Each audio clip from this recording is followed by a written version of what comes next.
My wife cheated on me with her boss, and I only found out because she got transferred to another office 3 hours away as some kind of internal punishment. HR must have figured out something was going on because one day she just came home with this vague explanation about needing to take a temporary assignment out of town. She tried to make it sound like some sort of opportunity, but I wasn't buying it. I guess the signs were there long before this. Last summer, she started talking about this new boss all the time. At first, I didn't think much of it. I figured it was normal to mention coworkers who were new. But then I noticed these little changes. She started Googling things like how to tell if a colleague is sexually attracted to you. That chimed warning bells in my brain. When I brought it up, she brushed it off, told me it was just harmless curiosity. Then I found the emails. I guess she thought deleting them meant I'd never know. But I work in IT. That one email was enough to show me they'd crossed the line a while ago. When I confronted her, she swore it was over. She promised she'd cut contact and begged me to believe that she loved me. I just laughed. I guess when you're running on fumes emotionally, laughter's the only response left. I told her no and made her leave the following day. The worst part is how she turned everything around on me. She'd tell me I was paranoid and controlling, that I was making her feel trapped. Then I'd read messages where she was calling me weak and needy, making me out to be some kind of monster to her friends. One message said she felt liberated and overjoyed to be free of me, even while telling me the opposite to my face. I've seen her words, and they're shockingly cruel. She's even joked about changing the locks. It made me realize how serious her affair was to her. For years, I thought of her as this grounded, empathetic person. But now she seems manic. She's rewriting our entire history, telling people I was some kind of burden who held her back from living life. None of it matches reality. I'm grieving two things: the loss of my marriage and the sudden disappearance of the person I thought I knew. And yeah, I still love her. I wish I didn't, but I do. I guess I'm just venting to strangers on the internet because I don't want to do it in real life with people I know. Update. I filed for divorce last Friday. It was surreal, walking into the lawyer's office and realizing I'm actually doing this. I'm glad we don't have kids, but we still share a house, a car loan, and a bunch of financial stuff, so I'm bracing for this to get messy. It's overwhelming. I feel stupid, embarrassed, and scared. I don't know if I want the house, and I'm considering selling it to start fresh somewhere new. On Wednesday, she popped up at my door and wanted to take the car. The new office is exactly 108 miles away, and taking the bus makes her round-trip commute chew up 6 hours of the day. She can't afford her own vehicle right now because her credit is wrecked. She's on the hook for fuel and rent for her new place, too. She said that sedan was always the family car and that I should let her have it because she's my family regardless of what happened. None of that changes the facts. The loan is in my name. The insurance is in my name. If I hand it over and she rear-ends a guardrail on that mountain highway, the liability lands on me.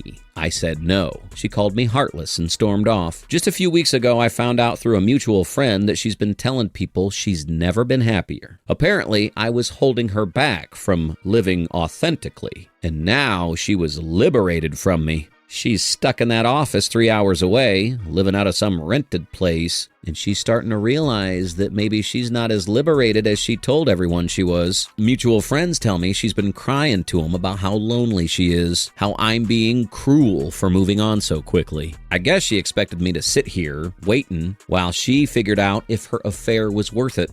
The next day, she tried again, this time with tears instead of attitude. She claimed she'd cover the insurance and gas herself. When I asked for those promises in writing, she backpedaled. The conversation ended when I pointed out that her boyfriend owns a perfectly good Audi, in addition to a wife and 3 kids. She muttered something about not wanting to mix personal and professional anymore.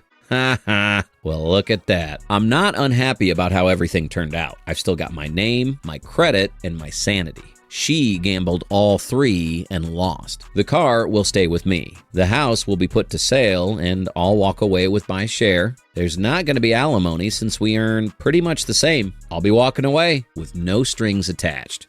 Story 2.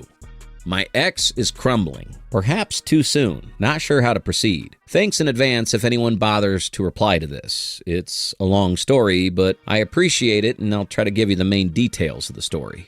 I'm 28 and had been going out with my ex for 6.5 years. We met during the last year of university, moved to London together, and honestly, our relationship's been amazing for almost all of it. She's an amazing woman, very bright, beautiful, ambitious, sociable, confident, looks after her friends, active, outgoing, fun, and always wants to be doing something new and wants to experience the world. These are all great qualities and are the reason I loved her, but some also have negative sides to them. She hates routine and gradually resented our relationship for it. She constantly wants change, and in the end, I think she realized her relationship could be one of those changes. She 100% hit a quarter-life crisis, grass is greener syndrome, and she handled it terribly. She's also very emotional and often follows her emotions above her head. This leads me to my ex getting a new job 8 months ago, and she's been progressing extremely quickly.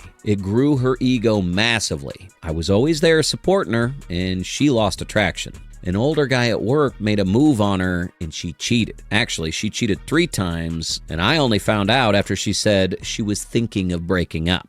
Now, it's easy to demonize her. Her ego grew. She cheated. She kept saying she loved me, and we went on holiday twice during the time she cheated. But I can't stress how unlike her this is. It doesn't take away from my hurt and excuse her, but I just wanted to mention it's not the type of person she is. Or was, at least. Through the 6 years, my ex had been there for me so much, at every high and low. I was at rock bottom about 8 months into the relationship, and she stood by me. She helped me overcome a lot of demons, and she sacrificed a lot for me. The other thing to mention is the last few months of the relationship wasn't great. We only spoke about work. She was distant. I was distant. I've also promised a lot of things to her over the years and not done much action. Like getting in shape, learning a language. She began to resent that, and I don't blame her because I resent it too. I was certainly partially responsible in the breakdown of the relationship. At no point do I take any responsibility for the cheating, but I do acknowledge my faults and what I want to change for my next relationship. So now I have mixed feelings for my ex. I feel like if we were to ever rekindle our relationship, it requires 2 things. 1,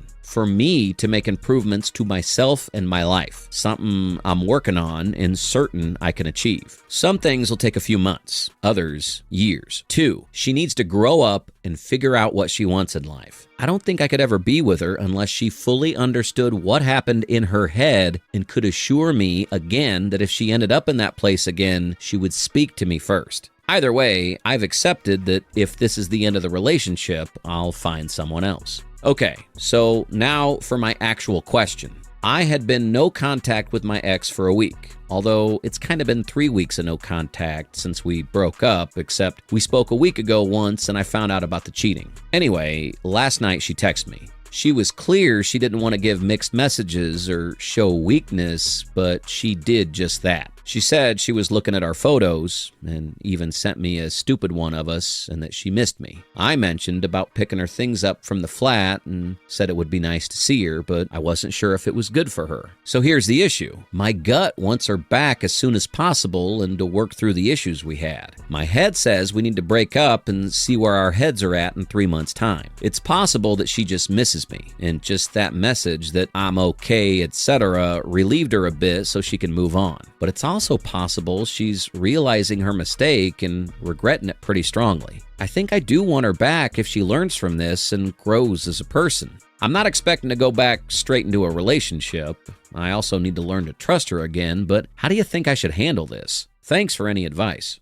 She's not crumbling because she suddenly realizes how much she loves you. She's crumbling because the shiny new thing didn't fix whatever's broken inside her. And now she's lonely and uncomfortable with the consequences of her actions. Cheating 3 times is not a mistake or something out of character. It's who she decided to be when it mattered. Your job isn't to pick her up off the floor. Your job is to protect yourself. She didn't care about your feelings when she was sleeping with another guy and keeping you in the dark. Do you really think a text about missing you erases that? If you take her back now, what incentive does she have to ever take accountability? Stay no contact. If she really wants to change, she can prove it over time with action, not with a few emotional texts. But don't wait around for her growth. Work on your own life, your goals, and your happiness. The guy who does that will either attract someone who treats him with respect, or will find by the time she comes back, he's over her.